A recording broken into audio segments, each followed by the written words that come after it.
Vous écoutez Le Trèfle, le podcast francophone des Boston Celtics.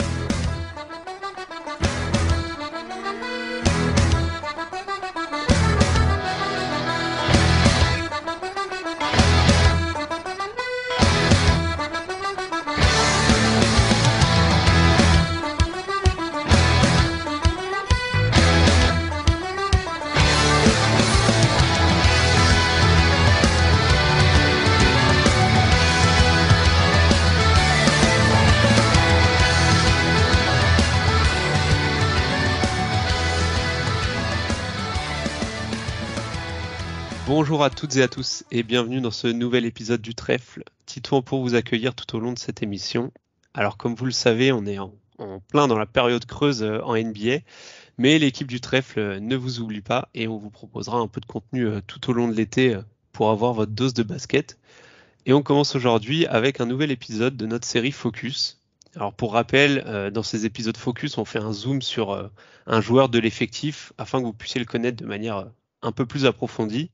Et l'objectif, c'est aussi un peu de démonter, de démystifier certains clichés qui collent parfois à la peau de certains joueurs.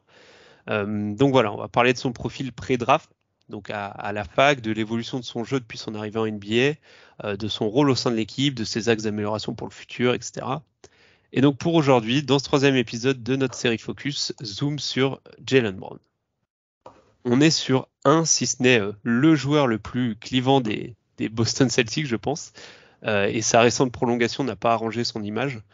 Donc pour m'accompagner dans cette tâche complexe, deux collègues du Trèfle. Le premier qui sera peut-être le moins tendre, mais qui sera surtout le plus à même de nous parler de Jaylen Brown à la fac, c'est Hugo. Salut Hugo, comment ça va? Salut Titouan, salut à tous.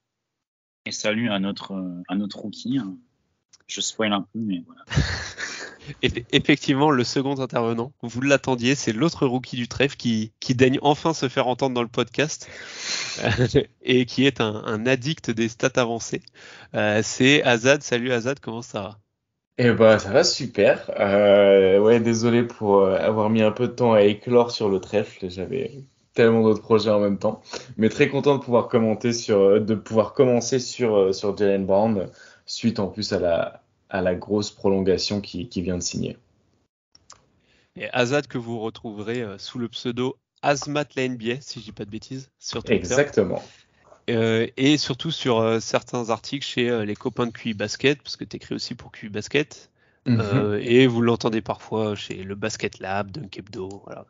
Il propage un peu, il prêche la bonne parole un peu partout dans tout le podcast francophone. Alors on va commencer. Petit disclaimer avant, on parlera pas du contrat de Jaylen ici. Alors peut-être qu'on l'abordera dans nos arguments, surtout en conclusion, mais on va pas en revenir en long en large sur son contrat, tout ce que ça implique. On le fera peut-être dans un autre épisode, surtout qu'on l'a déjà pas mal évoqué sur Twitter. Donc voilà, si vous voulez savoir ce qu'on en pense, savoir ce que ça implique pour la suite, n'hésitez pas à nous le faire savoir en commentaire du podcast, sur Twitter. Ce sera un plaisir d'échanger avec vous sur ça, mais voilà, on verra si on y consacrera un épisode en particulier. Ceci étant dit, je vous propose de se lancer directement. Je vais te donner la parole tout de suite, Hugo, puisqu'on va commencer par la partie pré-draft de la carrière de Jaylen Brown. Il sort de California en Pac-12, où il évolue une saison avant de se faire drafter. À cette époque-là, moi, je scoutais pas encore les prospects. Je suivais ça d'assez loin. Hugo, qu'est-ce que tu peux nous dire sur le Jaylen Brown NCAA, ses forces, ses faiblesses, son style de jeu, etc. Pour faire simple et pour pas être trop long dans l'analyse, si vous regardez un peu le Jaylen Brown NCAA, c'est un peu tout l'opposé de ce qu'il est aujourd'hui en NBA. C'est-à-dire qu'aujourd'hui, on a beaucoup, je vais pas dire qu'on a l'image de Jaylen Brown qui joue mid-range, etc. Mais bon, c'est ce qu'il fait dans les faits. Mais à la fac, c'était vraiment un ailier très très athlétique, c'est-à-dire qu'il marquait la majorité de ses points proche du cercle, etc. Enfin, surtout dans de la pénétration et sur des finitions. J'ai envie de dire beaucoup sur du dunk justement, donc sur des définitions en puissance. Et également, c'était à la fac, donc justement tout le contraire de ce qu'il est aujourd'hui. C'était un fort défenseur extérieur, donc il tenait beaucoup les duels, etc.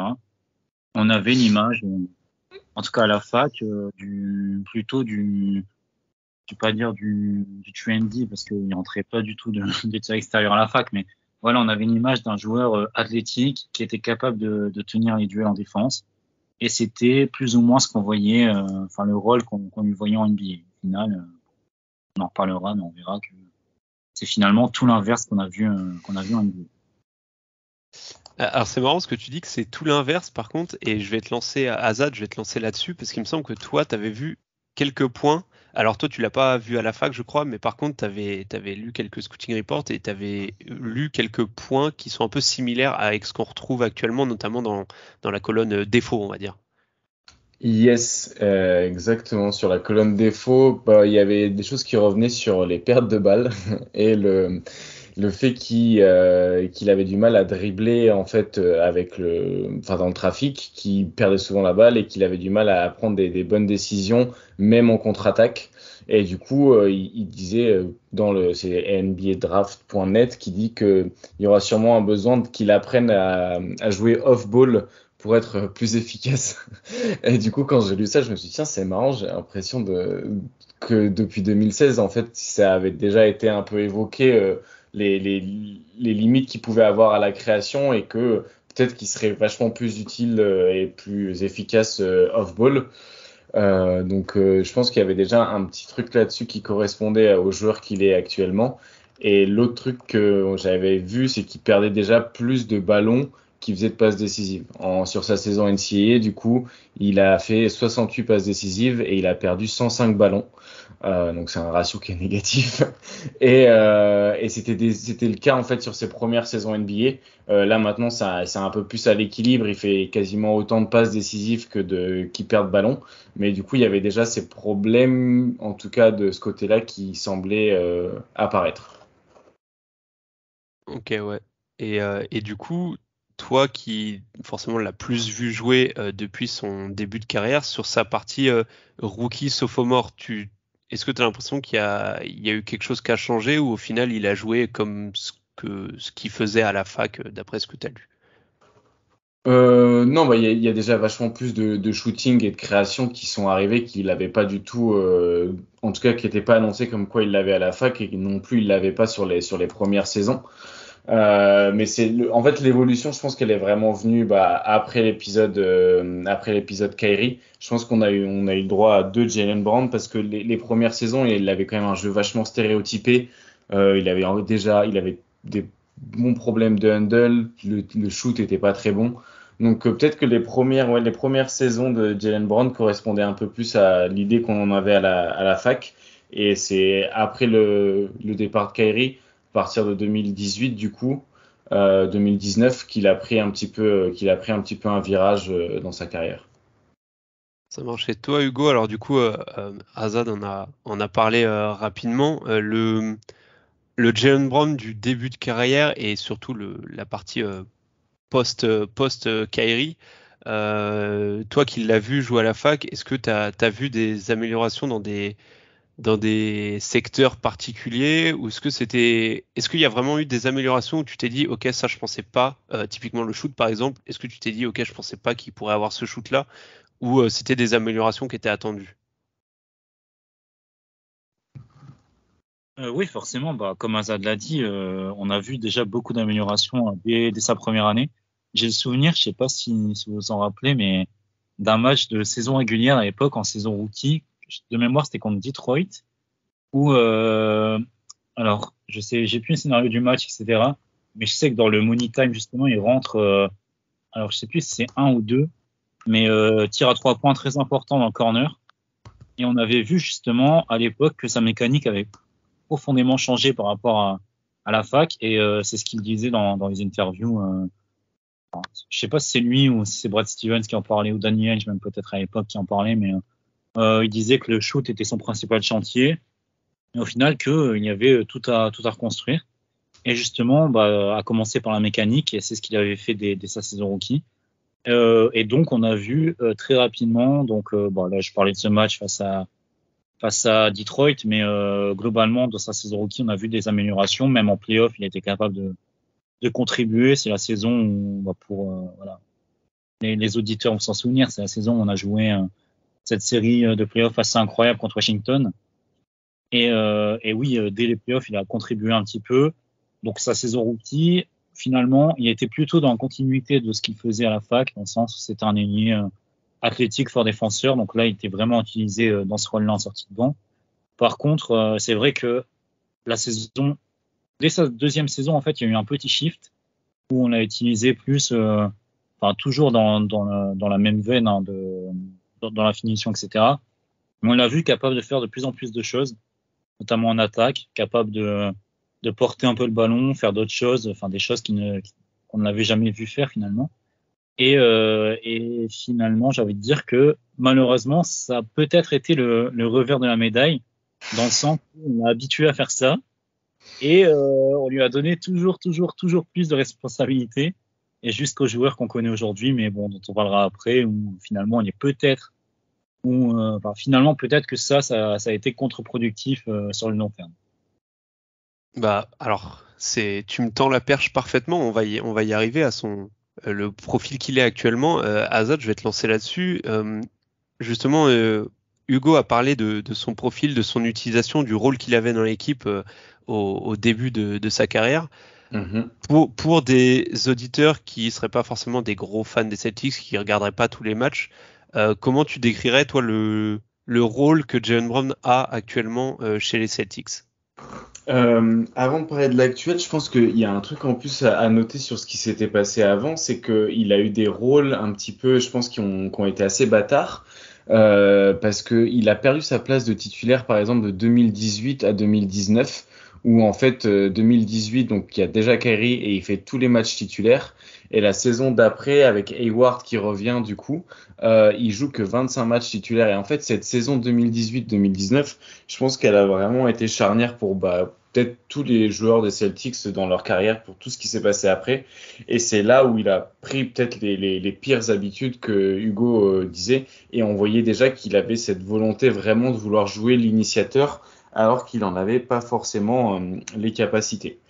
Et du coup, ça nous amène à la question que tu m'as posée, le rôle qu'il a aujourd'hui, où maintenant il a un rôle du coup beaucoup plus d'initiateur, il porte beaucoup plus la balle. En fait, l'équipe de Boston, faut se dire qu'elle est construite autour de 2 wings qui font beaucoup de 1 contre 1 et qui utilisent le spacing autour d'eux pour punir le 1 contre 1, mais ça reste 2 wings qui n'ont pas un très bon handle. Du coup, ça a quand même des limites, mais en gros, c'est un initiateur à côté de Jason Tatum. Il a pas autant de responsabilités, mais presque au final, en termes d'usage, ça se correspond beaucoup. On parle quand même, moi, je pensais pas qu'on arriverait aussi haut en termes de usage, mais Jaylen Brown est à plus de 30% d'usage sur cleaning de glace. C'est le 96e centile pour un wing, donc c'est vraiment devenu un joueur qui initie énormément et qui porte énormément la balle. Et après, sur différents types de finitions, donc il fait pas mal de drives, il fait plus de 11 drives par match et aussi pas mal de pull-up. Il en a fait plus de 400 cette saison, des pull-up, et ça c'est un truc qu'il a vachement ajouté à son jeu qu'il n'avait pas du tout avant. Alors malheureusement pas avec une très très grande efficacité. On est sur 46% d'effectifs field goal sur les pull-ups. Donc c'est au niveau de Terry Rozier. Voilà. Donc pour situer un petit peu où il est en termes de talent là-dessus, mais en tout cas il le fait beaucoup plus qu'avant. Et du coup c'est devenu un initiateur d'attaque. Et après défensivement le rôle, je voudrais pas le comparer à une passoire, mais vraiment sur les extérieurs, il est vraiment sur courant alternatif de concentration, et c'est quand même très pénalisant, et c'est des choses qui étaient déjà remontées aussi pendant le scouting. En lisant les scouting reports qu'il y avait eu, il y avait déjà ces problèmes de concentration en défense. Donc c'est pas quelque chose qui est lié à son volume qui a augmenté. Ça fait partie des défauts intrinsèques du joueur qui est pas concentré off-ball en fait. En fait, c'est un défenseur qui est neutre, on va dire, on-ball, et qui peut montrer des bons flashs, mais ça reste quand même pas un très bon défenseur. Enfin, il y a rien d'exceptionnel sur sa défense on-ball, et off-ball, c'est un défenseur négatif. Vraiment, c'est problématique pour le collectif, en tout cas défensivement, d'avoir Jalen Brown sur le terrain. Et t'es un petit peu, tu vas pas le cacher parce que c'est pas vraiment un défaut physique qu'il a, mais c'est juste que tu dois rattraper un petit peu ses manques d'attention. Je crois que ça arrive au moins une fois par match que tu as une bonne défense des Celtics et d'un coup en fait tu te prends un lay-up tout simple parce que Jalen Brown s'est fait avoir sur un cut backdoor de son joueur en fait, de son vis-à-vis et qui fout en l'air toute la défense que l'équipe a faite juste avant. Ça marche, Hugo. Alors Hazan nous a parlé surtout de ce que Jalen Brown savait faire et a immiscé un peu les petits défauts. Pour toi, c'est quoi justement les gros soucis de Jalen Brown par rapport à son utilisation? Alors Hazan nous a dit voilà c'est un ailier, un initiateur. Est-ce que justement c'est pas ça le problème avec Jalen Brown, c'est le fait que ce soit un initiateur alors que on en a vaguement parlé, mais il a un handle assez cata, il a un passing qui est pas exceptionnel non plus. Est-ce que c'est pas ça le problème en fait chez Jalen Brown?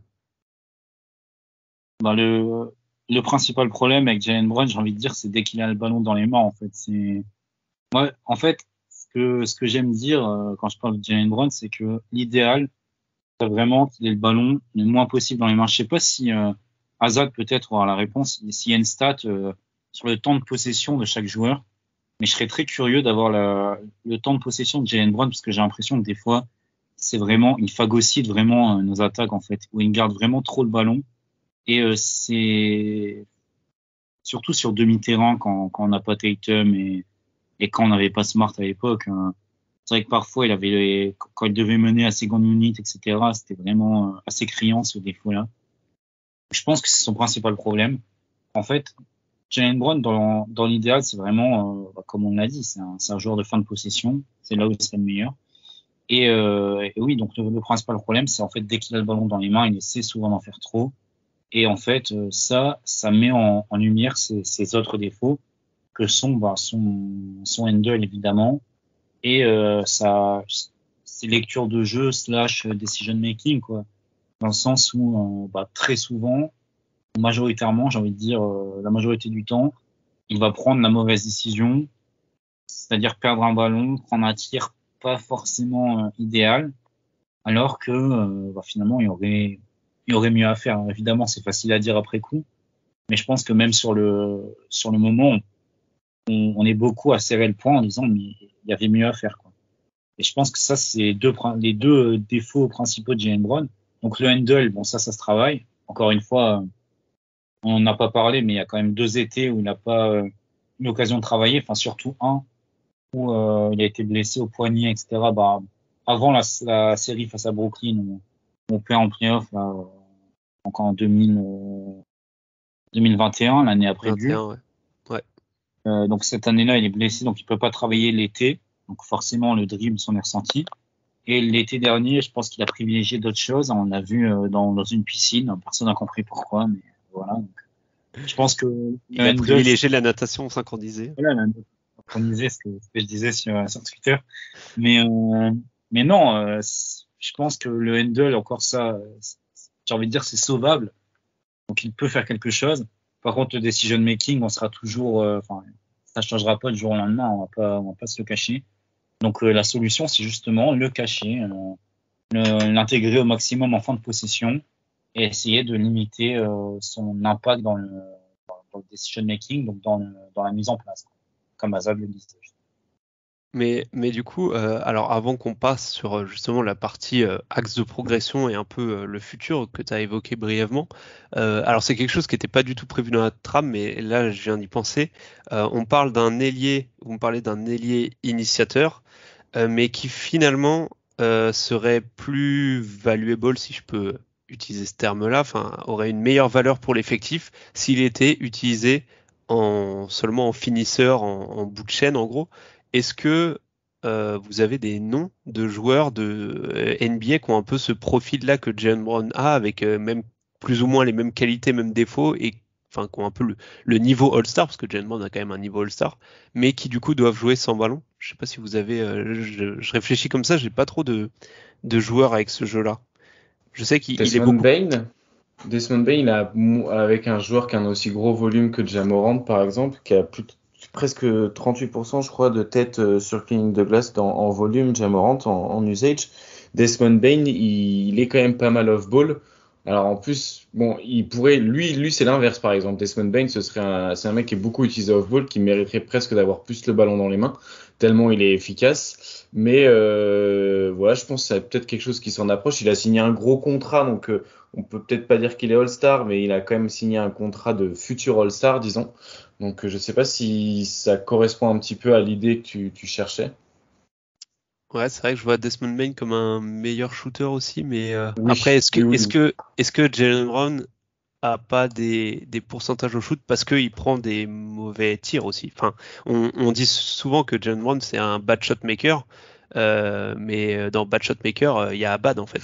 Et c'est peut-être ça le problème en fait de Jalen Brown. Et est-ce que à shooter en catch and shoot il gagnerait pas en efficacité? Mais ouais, ok, Desmond Bain, je sais pas, j'avais du Ingram, mais Ingram joue beaucoup balle en main aussi. J'ai pas trop d'ailier comme ça qui Idéal, un joue. peu, dans l'idéal, un peu Anthony Edwards de l'année dernière plutôt. Pas cette année, il est plus au ballon en main, mais l'année dernière, il était vraiment dans un rôle de finisseur.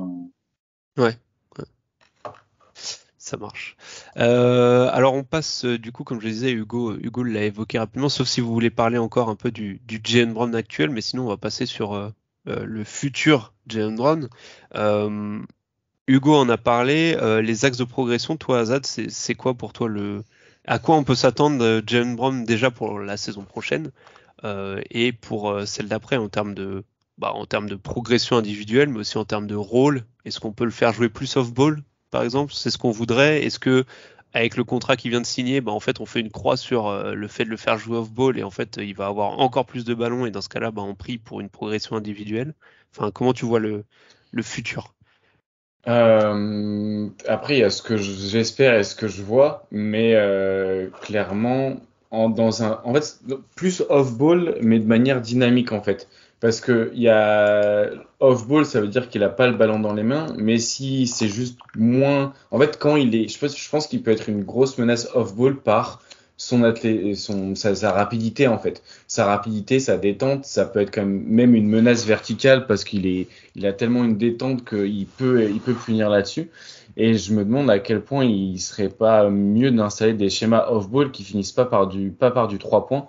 Son catch and shoot, tu vois, il est à 33% cette saison, par exemple, à 3 points sur 4 tentatives par match de catch and shoot. Donc, sur un volume qui est quand même conséquent, c'est quand même pas très efficace. Et sur le pull-up à 3 points, c'est pas non plus ça. Donc, comme on l'a dit tout à l'heure, il est à 32% à 3 points sur pull-up.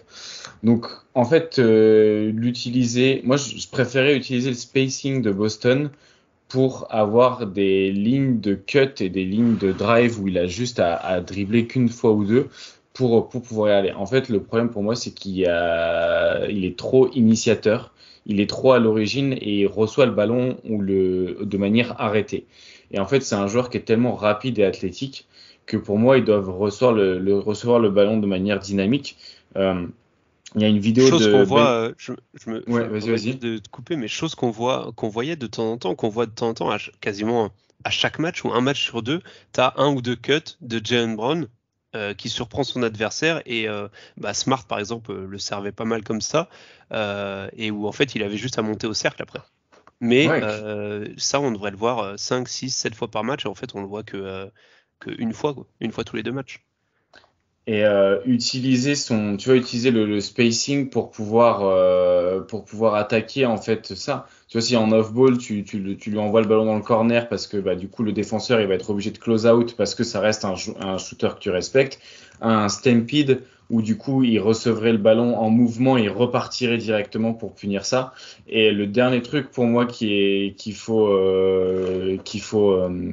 corriger, c'est son incapacité à aller sur la ligne des lancers francs. Il a un free throw rate plus, donc c'est le pourcentage, c'est le club, un petit peu l'indicateur qui dit s'il va beaucoup sur la ligne des lancers francs ou pas relatif à la moyenne, et il va 7% de moins que la moyenne sur la ligne des lancers francs, alors que c'est censé être un All-Star et censé être un All-NBA. Donc c'est juste mauvais en fait. Et ça joue beaucoup sur son efficacité qui est tout juste moyenne. Du coup voilà. Juste pour revenir là-dessus, en ce qui concerne le backdoor avec Smart, alors je conçois que oui, ça rapporte quelques paniers faciles. Mais en tout cas, l'année dernière, on a perdu un nombre quand même assez incalculable de ballons là-dessus. Je serrais le point à chaque fois que j'en voyais un, parce que notamment en play-off, sur de la série contre Atlanta, on a perdu mais un nombre de ballons là-dessus.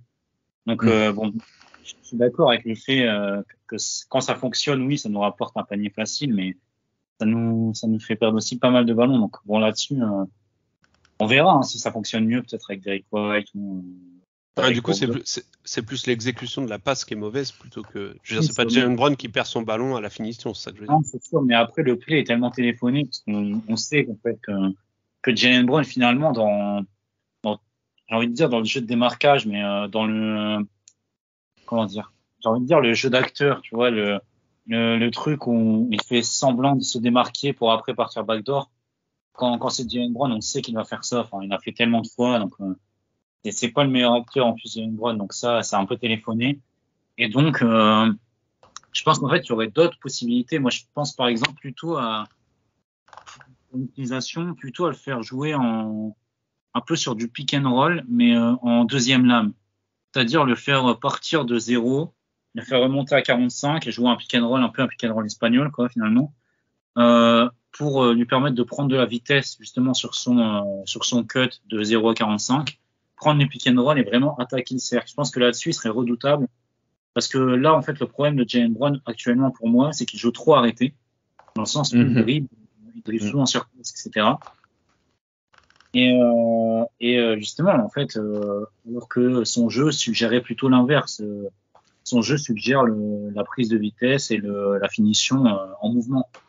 Donc là-dessus, pour moi, c'est la vraie piste de réflexion, c'est comment intégrer Jalen Brown en attaque, mais surtout comment l'intégrer à notre jeu en mouvement, pardon, pour qu'il soit plus efficace. Parce que je pense que la vraie question et la vraie comment dire, la vraie plus-value est là-dedans. Elle est dans le jeu en mouvement de Jalen Brown, parce que c'est là où il peut nous apporter beaucoup, je pense.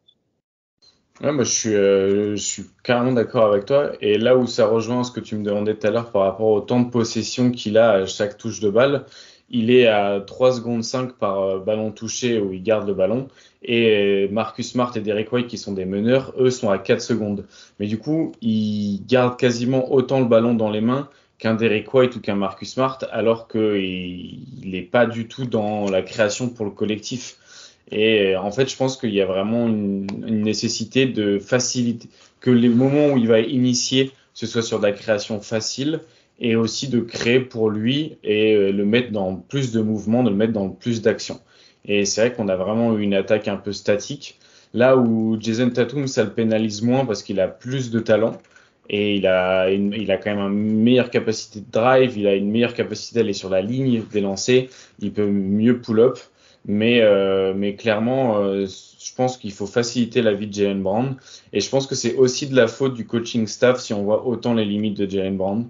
Je pense que c'est bien aussi de rappeler que, enfin, il fait pas tout seul et que s'il fait certaines choses, c'est parce qu'il est coaché de cette manière-là. Donc il y a quand même quelque chose à faire aussi de ce côté-là. Et c'est pas que de la faute de Jalen Brown, quoi. Ça marche. Donc du coup, on est plus sur des progrès dans l'utilisation que dans la progression du joueur en lui-même. Juste petite parenthèse, donc comme ça, bon, les auditeurs seront au courant. Hugo doit nous laisser. J'ai une petite question pour toi, Hugo, avant, et je la poserai après à Azad quand tu seras parti. Il y a eu beaucoup de débats sur Jalen Brown. Quel joueur c'est? Est-ce que c'est un franchise player ou pas? Est-ce que c'est un top 20 NBA ou pas? Juste comme ça, là, on sort de l'analyse. Hugo, toi, pour toi, Jalen Brown, c'est quoi? Top 20, top 25 NBA? Top 30?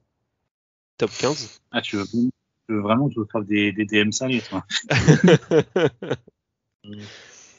Ça dépend, en fait. Intrinsèquement, je pense que ça peut être s'il corrige ses défauts, mais actuellement, en tout cas sur la saison écoulée, pour moi, c'est un 35. Okay. C'est entre 30 et 35, je pense. Ça marche. Bon. Sur ce, Hugo, on te souhaite une bonne après-midi et tous ceux qui veulent incendier Hugo en DM, faites-vous plaisir. Je mettrai son compte Twitter sous le tweet du trèfle. Allez-y, je vous attends. Allez, salut Hugo. Salut. Du coup, Azad, alors ouais, donc je disais plus une progression dans le rôle, mais donc pour toi, Jaylen Brown, il y a quand même des axes de progression individuels. On disait le handle ou même le shoot, mais est-ce que, enfin, quoique le shoot, il est pas si mal, même si cette saison il est un peu moins bien, mais est-ce que au final, enfin, Jaylen Brown d'un côté il a que 26 ans, mais d'un autre côté il a déjà 26 ans. Je sais pas si tu vois ce que je veux dire, dans le sens où ça fait quand même, c'est quoi, 6e, 7e saison dans la ligue. Est-ce que s'il devait pas progresser au handle, ce serait pas déjà fait? Bah, c'est surtout qu'il a déjà progressé au handle en fait. Quand tu vois d'où il part, en fait, c'est le produit brut de base qui était quand même très loin de ce qu'on a déjà, hein. Je pense qu'on peut quand même être content du Jaylen Brown actuel quand on voit ce que c'était à l'origine.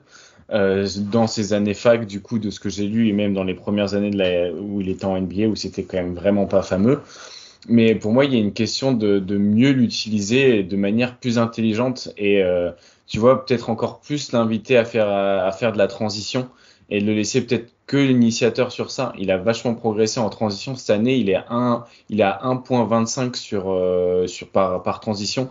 C'est un des meilleurs scores NBA.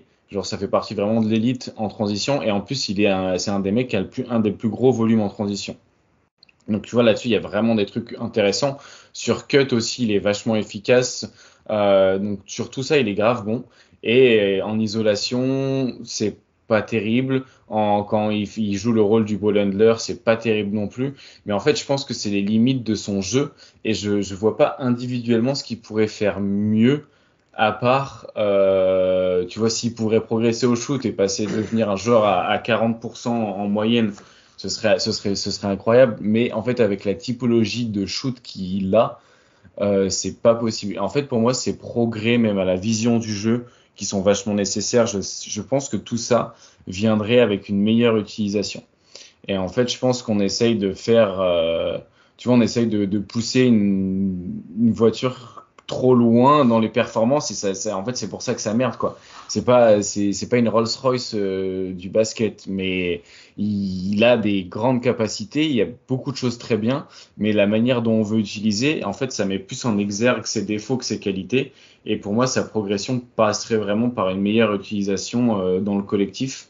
Et après, en attaque, en défense, je veux dire, qu'il soit plus concentré, quoi. Mais ça, je sais pas s'il y a une recette miracle là-dessus. Je ne crois pas.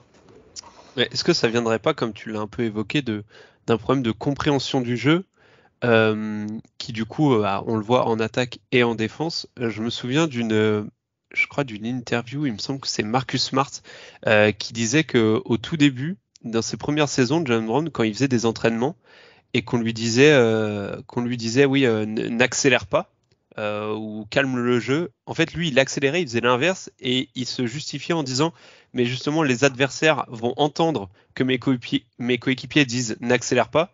Du coup, j'accélère pour prendre un contre-pied. Tu vois, il était un peu genre Inception de ce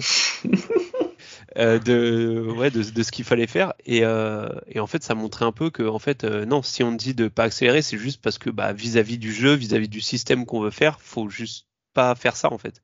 Donc, est-ce qu'il n'y a pas juste un problème de compréhension en fait, tout simplement? Et ça, c'est une chose qui est très dure à assimiler, je trouve.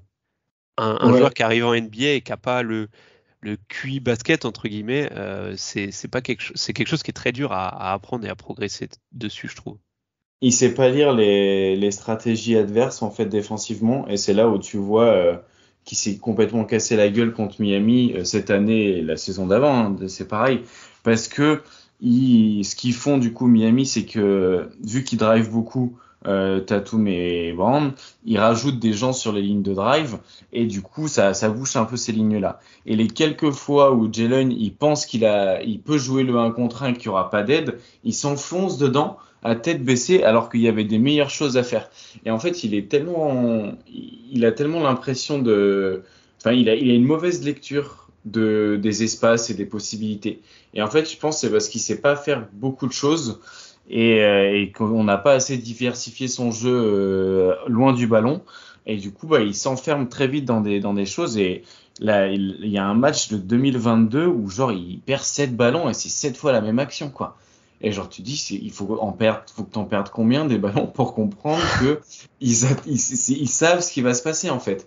Et ouais, il y a un vrai manque un peu de fil pour le jeu et pour les lectures des défenses adverses et des tactiques adverses, quoi.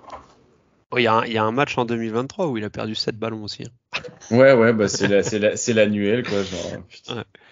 Ok, ça marche. Alors, je pense qu'on a fait un bon petit tour, ça a été assez rapide, on a un petit peu de temps. Alors je vais te poser la même question que j'ai posée à Hugo tout à l'heure, mais avant ça, on a quand même dans ce podcast, mais aussi de manière générale, on a quand même beaucoup critiqué Jaylen Brown. Est-ce que pour les fans de Jaylen Brown, tu voudrais avoir des petits mots un peu plus gentils et plus optimistes pour redorer un peu le blason de Jaylen Brown? Déjà, clairement, comme j'ai dit tout à l'heure, c'est un des meilleurs joueurs NBA sur transition.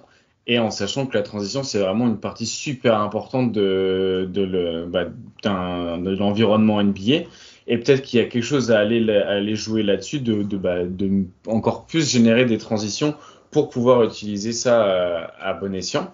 Il y a beaucoup de trucs positifs, hein. En fait, moi, j'ai vraiment plus de problèmes avec l'utilisation qu'avec le joueur.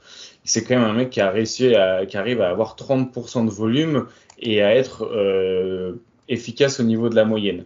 Mais du coup, il y a quand même, ils sont pas beaucoup à pouvoir assumer de thème volume tout en restant efficace. Il y a une marge de progression aussi parce que faudrait qu'il apprenne à plus aller sur la ligne des lancers francs ou en tout cas à générer plus de shoots qui lui permettent d'aller sur la ligne des lancers francs. Et là, ça pourrait devenir un joueur monstrueusement efficace parce qu'il y a vraiment un manque à gagner pour l'instant sur le fait qu'il puisse pas aller sur la ligne des lancers francs.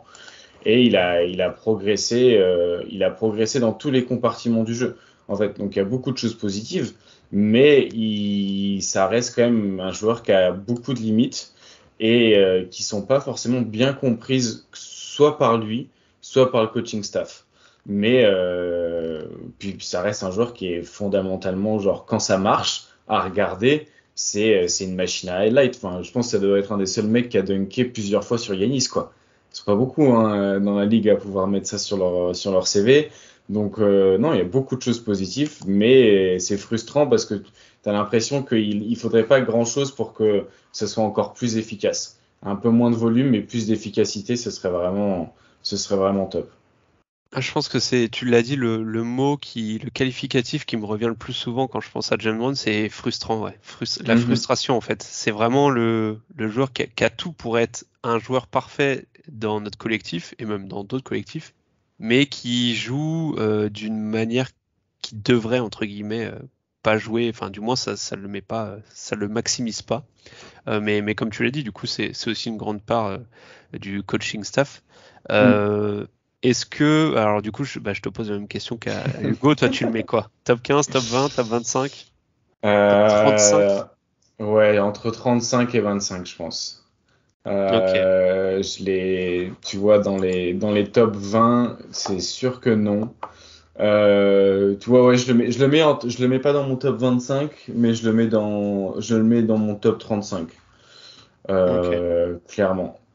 Mais bon, après, il y a le biais de beaucoup le regarder et du coup de beaucoup voir les défauts, qui fait que c'est pour ça que je le classe, par exemple, assez aisément derrière un Donovan Mitchell que lui, je mettrais dans mon top 20, mais parce que j'ai beaucoup plus regardé Jaylen Brown que Donovan Mitchell et du coup, je vois beaucoup plus les qualités de Donovan Mitchell et peut-être qu'il y a des défauts que j'ai pas forcément en tête ou que je vois pas assez pour être aussi critique. Et donc je pense qu'il y a aussi un biais quand même qu'on a, nous, fans de Boston, de voir beaucoup les défauts de Jaylen Brown parce que on regarde beaucoup Boston et parce qu'en plus on s'y attend. Donc faut qu'on fasse attention, je pense, nous, collectivement, aficionados de Boston, à pas avoir ce biais négatif non plus envers Jaylen Brown parce qu'il y a quand même beaucoup de positifs. Je Par sais pas contre, si tu vois ce que je veux dire. ouais, je vois ce que tu veux dire parce que par exemple, on sait qu'il a pas de handle, si jamais il fait une perte de balle, on va dire, ah voilà, il a encore un handle pourri, alors que ça se trouve, avant, il avait fait 2 drives super sans perdre le ballon, en gérant des bons dribbles. Enfin, donc c'est vrai qu'il y a ce biais-là. Après, dans l'autre sens, tu l'as dit, c'est aussi Jalen Brown, quand tout marche, c'est une machine à highlight. Est-ce que si d'un côté, nous, on le surcritique un peu trop parce qu'on le voit beaucoup et parce qu'on voit beaucoup ses défauts du coup, est-ce que les gens qui le voient moins le suridéalisent peut-être un peu trop Oui. parce que c'est une machine à highlight justement et que bah tu vois un Jalen Brown qui postère Giannis, bah tu te dis Ouah, ce mec il est trop fort, tu vois. Il y a Ouais. peut-être ce biais-là aussi dans l'autre sens. Tu Il y a ce biais-là et il y a le biais de les gens sous-estiment l'impact positif de Tatum. Et du coup, quand ils font leur classement de top 20 ou top 30, ils mettent peut-être Tatum trop bas et Jaylen Brown trop haut parce que ils ont cette image un petit peu que c'est un duo presque à armes égales alors que vraiment pas du tout. Vraiment, c'est pas du tout le cas. Mais quand je vois des top 15 un petit peu, là, il y a le Dunkebdo qui fait le DH20 et du coup, il y a des gens qui vois. affichent leur vote. Quand je vois Jaylen Brown top 15 et un Tatum à peine top 10, je suis là genre mais non, c'est pas ça. En fait, je comprends parce que c'est un peu comme ça que le produit des Jays est vendu en fait, mais c'est pas du tout la réalité. Et je pense qu'il y a un autre biais qui est resté coincé dans la tête des gens, c'est de penser que Jaylen Brown a fait des meilleures finales que Jason Tatum en 2022. Ouais, ça c'est Voilà, ouais. on pourra rien y faire. Mais ça, c'est un truc qui est bon, je vais pas citer de nom, mais j'ai fait l'erreur de regarder un podcast autrefois qui disait qui répétait ça et qui utilisait comme argument pour classer Jaylen Brown, c'était au-dessus de Donovan Mitchell, tu vois. Et en disant oui, en plus, il a fait des meilleures finales que Jason Tatum en 2022. Alors, en plus que ce soit un argument faux, c'est un argument qui date d'un an. Donc, enfin bon, bref, il y a un biais là-dessus aussi des gens qui suivent Boston de loin. Donc voilà, je pense que Jaylen Brown il se situe entre les deux, entre comment les gens qui suivent pas Boston pensent qu'il est et les gens qui regardent trop Boston pensent qu'il est. Je pense qu'il se glisse un petit peu entre les deux. Mais je pense qu'en plus, mais ça c'est de manière générale, c'est pas que sur John Brown, mais je pense qu'on, même si on le voit enfin, de plus en plus de gens parler d'efficacité, de true shooting, voilà, de toutes ces stats avancées, je trouve qu'on a tendance sur Jalen Brown et sur beaucoup de joueurs, sur la NBA de manière générale, à trop se focaliser sur le nombre de points par match, voilà, enfin les trucs à highlight en fait. À la fin d'un match, le lendemain matin, tu t'ouvres Twitter, tu vas voir une photo de Jalen Brown qui a mis 38 points à 14 sur 19 au shoot et tu vas te dire ouais il a fait un match extraordinaire, mais en fait sur la saison tu regardes et il a une efficacité cata par rapport à Tatum, tu vois, par exemple. Et bon, même si Tatum c'est pas forcément le bon exemple cette saison où il avait pas C'est pas été le bon exemple ouais. cette saison, mais il a eu un coup de froid à 3 points. Et ça reste un joueur plus efficace que Jaylen Brown et un meilleur joueur offensivement, alors qu'il a eu des grosses pannes au shoot. Je trouve Euh, enfin ce que je veux dire c'est que je trouve qu'on sous-estime beaucoup l'importance de l'efficacité en ouais. NBA et c'est quelque chose qui fait grandement défaut à Jalen Brown. Parce que Jalen Brown, oui, il marque des points, oui, il fait des stats, oui, il est très fort et très spectaculaire. Mais quand tu te plonges un peu dans l'efficacité de tous ses plays, bah en fait, c'est pas si efficace que ça. Et je pense que les gens sous-estiment un peu ça. Après, peut-être que nous, voilà, comme tu l'as dit, nous, on voit aussi beaucoup ses défauts parce qu'on le regarde beaucoup. Mais vaste débat, Jalen Brown. En tout cas, on a fait un bon tour sur Jalen Brown, du joueur qu'il était et qu'il est maintenant et qu'on voudrait qu'il devienne. Mhm. N'hésitez pas à partager notre podcast, à le noter sur les plateformes d'écoute et surtout n'hésitez pas à interagir avec nous, notamment sur Twitter où on est assez actif. Dites-nous ce que vous pensez de Jalen Brown qui, on l'a dit, est un joueur qui fait beaucoup réagir, on le sait. Donc voilà, on prendra du temps avec plaisir pour vous donner notre argumentaire et écouter le vôtre. Et en plus, comme tu l'as dit, Azad, on le mettra dans le lien de la description. Mais en ce moment, il y a les compères de Dunk Hebdo qui ont ouvert les votes pour le DH20, donc le top 20 Mhm. des joueurs NBA. Donc on mettra le lien dans la description, mais n'hésitez pas à aller y faire un tour et à placer Tatum top 3 et à faire rentrer Jalen Brown dans votre top 15 si vous voulez. En tout cas, Azad, je sais pas si tu veux rajouter quelque chose. Non, qu'il faut pas hésiter à aller chercher juste plus loin que les chiffres de points par match quand on veut regarder, quand on veut parler de Jaylen Brown, et qu'il faut que dans la vie, pour comprendre le basket, il faut regarder les matcs aussi. Pour parler de tout le monde d'ailleurs, hein, pas que de Jaylen Brown. Oui, non, oui, pour parler de tout le monde. De manière générale. Exactement.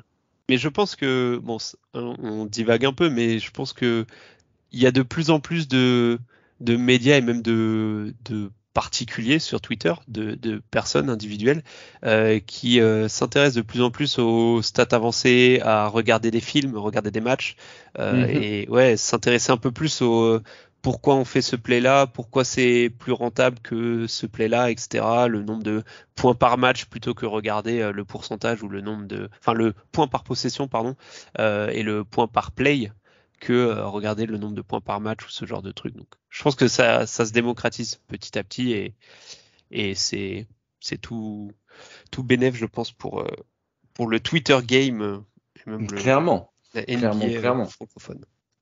Et puis en plus, il y a plein d'outils à disposition qui sont gratuits. Enfin, Basketball Référence, c'est une base quand même vraiment folle pour quelque chose qui est gratuit. Et le site NBA. Le site NBA et Basketball Référence, tu as quand même 2 sites gratuits et avec des bases de données assez immenses. Après, Cleaning the Glass, il me semble que c'est payant. Ouais, c'est payant. Mais oui, déjà, le site NBA et Basketball Référence, tu fais déjà beaucoup de trucs avec. Ouais. Tu fais beaucoup de trucs. En plus, Cleaning the Glass, il propose juste certains modèles et en fait, il nettoie un peu la donnée en enlevant le garbage time et tout. Mais tu peux faire les mêmes analyses sur le site de la NBA. Il faut prendre un peu le temps. Il y a des histoires de filtres un peu qu'il faut arriver à naviguer. Mais tu peux vite t'y retrouver et avec une recherche Google, tu tapes ce que tu recherches et ça te renverra vers le lien de la base de données NBA qui correspond. Donc, il n'y a même pas besoin de savoir exactement comment le site est construit. Tu peux juste utiliser Google et te balader là-dedans.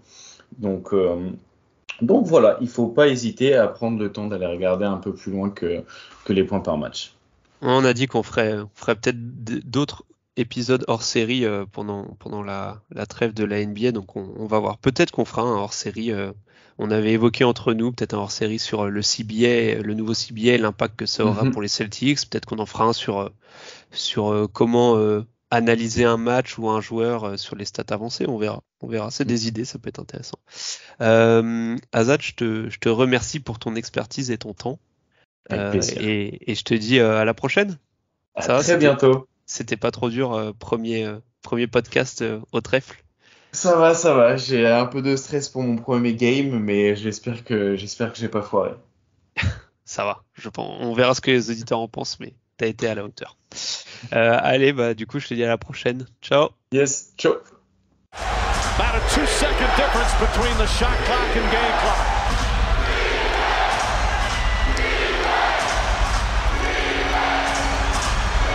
Thomas on the drive, pull-up jumper, it's good! Isaiah Thomas gives the Celtics the lead with 2.4 remaining. 13 fourth quarter points. And Atlanta calls their final timeout. So many big shots for both teams, Jeff, down the stretch.